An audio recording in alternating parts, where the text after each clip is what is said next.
Okay, so Thanksgiving Day, I just took my old antique car out for a drive, and there's an old road that goes up to where my great-grandparents' farm was, and that's the first scene you're going to see with this old car. I was getting a little worried at the top. I mean, it does it, but it just doesn't like to do it. It starts losing steam there, just about at the top, but that's the way that car always was, going up that hill. It is very narrow. It is a cliff. If you get off to the side, you won't stop until you hit the canal, and that's just a fact. I think there's a road there as well. There's the canal road. Actually, I know there's a road that goes between the two roads, but anyway, I just figured it was a good day to take that car out and just drive around and see what the world had to offer. And everybody and their brother and dog was out on the roads walking, so I just did away with that video, and that's that. So anyways, at the end of the video, there's the welding table and me going over the hay forks for one last time for people that like to complain about me. But, you know, I just love it when people complain about what we do. You know, the fact of the matter is that they couldn't do what we do, so they got to complain about what we do. And that's the way I see it. You know, and I'm sure there's going to be somebody say, oh, that old car's a piece of junk, you know, because you can't get up the hill. Well, you're right. It's a jalopy. How's that sound? It's actually not. It's a beautiful car. I love it. I've owned it for 20-some years. I bought that in spring of 92.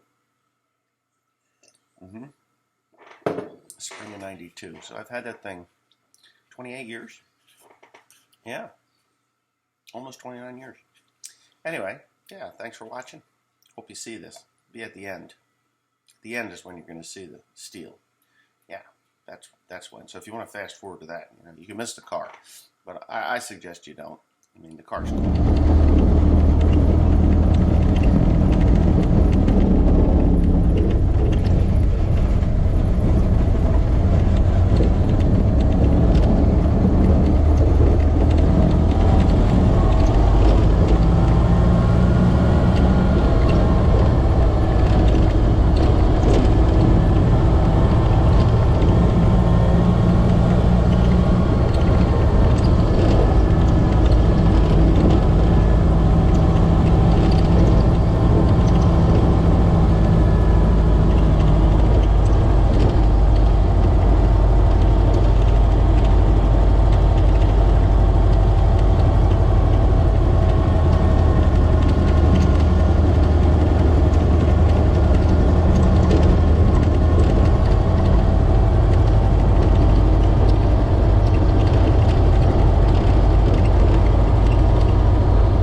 that's that for Thanksgiving. I just took a car out.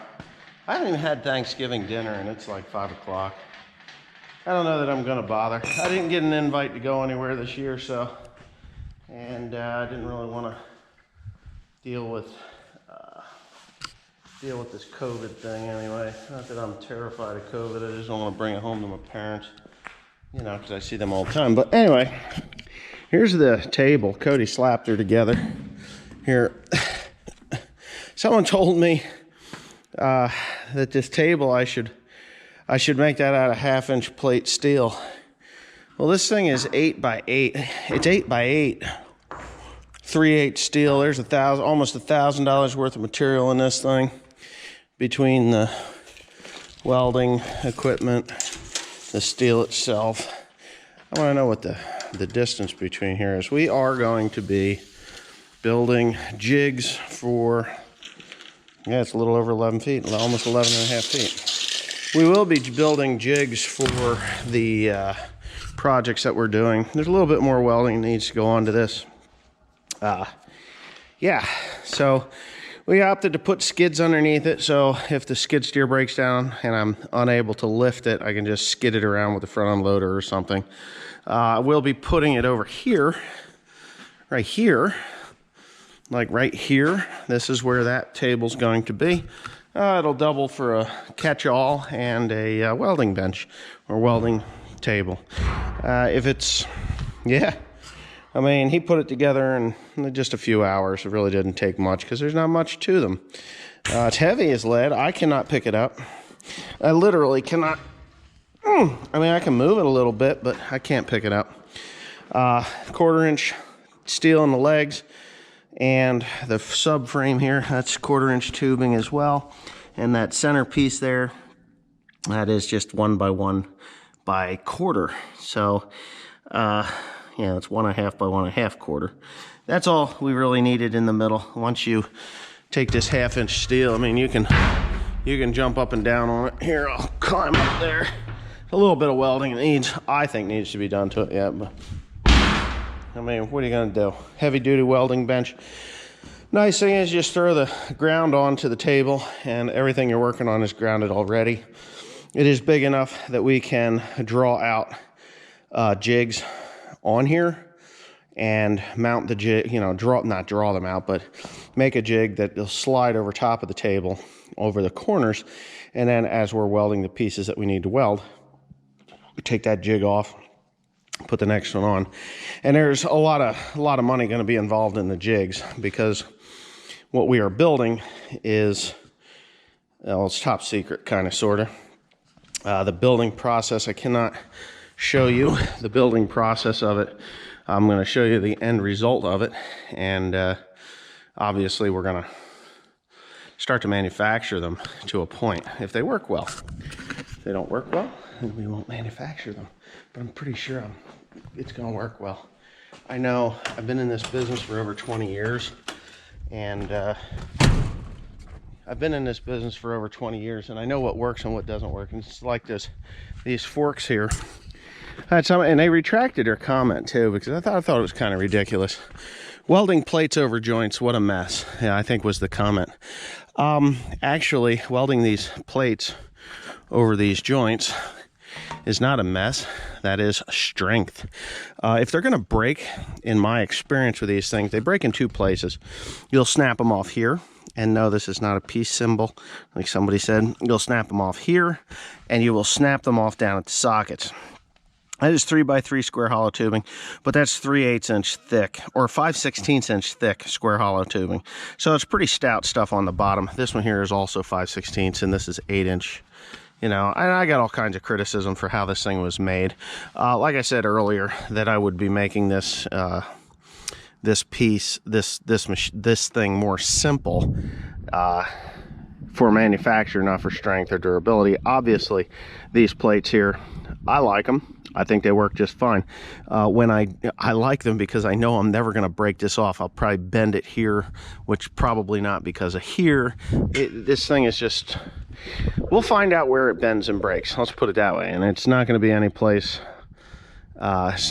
I don't know how, unless we hit something really hard, or my dad decides to go into the woods, which he is known to do, and start pushing trees around. And that's when you bend forks and stuff. So yeah, and this global hookup, as they call it here in the United States, not the Euro 8, but they call this a global attachment.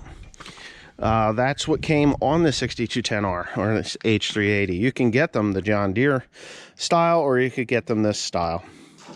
Apparently everybody's going to this style, so I like it. I don't have a problem with it. I just think that these, where these pins go through here, I always felt that they should be a little bit more better, and I don't know if they are, how long they're gonna last, but they are there, and that's what they are. So I think I'm gonna go terrorize my wife now. Oh fuck, I just stepped in mud. Look at that. Look at that, right up my leg. Excuse the language. Damn it. Never a dull moment around here. If you're watching or have watched this is because my computer crashed yesterday morning, like locked up totally, couldn't do a damn thing, couldn't move, couldn't budge, couldn't do anything. It was a little devastating. I was able to save all my photographs because they were up in the cloud, but all my videos gone, just totally gone. I ended up reformatting the hard drive. That was the only way that I could save the computer, because this computer is like $4,000. Well, it was $4,200 when I bought it back in 2012. So yeah, the thing's getting old. It's 8 years old, a little more than 8 years old. I bought it in August of 2012. I love the computer. I think it's great, but I really love this computer. It's just a shame that what happened to it happened to it. I overfilled it. I gotta learn a different way of storing my videos. Like this video here, I got a library, but what I should do is move the library then to one of these. This is a 2 terabyte thumb drive, and if I could put it onto these, then I just clean these videos out every time I do one, and then I can erase what's in there, to keep the computer clean. Because what happens with these things is, when you fill up 3.12 terabytes of space, the computer crashes to the point where it won't move. You would do nothing. And there was only one way to fix it, and that was to do the recovery. Try the recovery, but because it was so full that there was no room to move for the recovery. So I said, sorry, there's no starting point. And I looked online, and they're like, well, you can go buy a new computer. You could take this thing to a computer shop and pay them an astronomical amount of money, or you could just reformat your hard drive. And that meant that I had to download all my editing software and other things as well back to the computer. Yeah, it's silly, but that's what happened. And so there will be no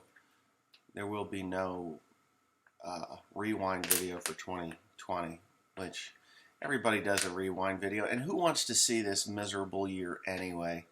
I mean, I did have a decent year this year, a very decent year. I'm quite proud of the fact that we completed everything that we've completed. I do have a little bit of work to do yet, but for the most part, I can breeze through that when it gets cold. Yeah, it's 2020. Nobody wants to relive 2020, and I don't see 2021 getting any better, to be honest with you. It's going to be 2022, 2023 before things kind of straighten out, in my opinion, but that's just life. And if you've been here this long, give me a thumbs up, because you know what? That actually does help. It's called engagement. If you give me a thumbs up, you can give me a thumbs down too. That don't matter. Don't give me the thumbs down. Just give me a thumbs up. If you got nothing good to say, don't say it at all. But there you go. Oh, and a good comment too. Thank you.